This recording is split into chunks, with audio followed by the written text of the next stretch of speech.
ભાવનગરમાં નકલી દારૂકાંડ મુદ્દે બોલ્યા એસએમસીના એસપી મયુરસિંહ ચાવડા। દારૂમાં મિથેનોલ મિક્સ કરવાથી ઘટના સર્જાઈ છે। ઇથેનોલ સાથે મિથેનોલના મિક્સચરથી દારૂ ઝેરી થયો। પીડિતો અને મૃતકોના લોહીમાંથી મિથેનોલ મળ્યું છે। એસએમસીએ ગઈકાલથી જ તપાસનો દોર સંભાળી લીધો છે। નકલી દારૂકાંડના 21 લોકો સામે ગુનો દાખલ કરવામાં આવ્યો છે। એસપીએ આ વાતનો પણ ઉલ્લેખ કર્યો। રો મટીરીયલ પૂરું પાડનાર, દારૂ બનાવનાર અને વેચનારની ધરપકડ કરાઈ। એસએમસીની ટીમને તપાસ માટે મધ્યપ્રદેશ રવાના કરી દેવામાં આવી છે। બોટલ, સ્ટીકર અને પેકિંગના સાધનો ક્યાંથી આવ્યા છે તેની પણ તપાસ ચાલી રહી છે। આજ સાંજ સુધીમાં આરોપીને કોર્ટમાં રજૂ કરવામાં આવશે એ વાતનો પણ એસપીએ ઉલ્લેખ કર્યો। વર્તેજ પોલીસ સ્ટેશનના થોડા દિવસો પહેલા એક અકસ્માત મોતનો ગુનો દાખલ કરવામાં આવ્યો।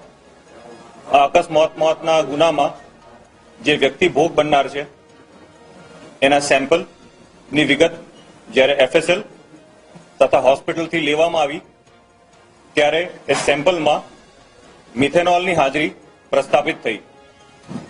મિથેનોલની હાજરી પ્રસ્થાપિત થતા વર્તેજ પોલીસ સ્ટેશનના આ એડીના આધારે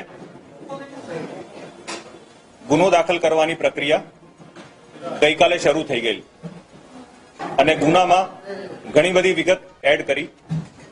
દરમિયાન ભાવનગરના અલગ અલગ હોસ્પિટલમાં બીજા દર્દીઓ પણ એડમિટ થયા। થોડા દર્દીઓનું મૃત્યુ થયું। એની વિગત વધુ ઊંડાણપૂર્વક એફએસએલ મારફતે તપાસ કરતા તેના બ્લડમાં મિથેનોલની હાજરી આવી। આ હાજરીના કારણે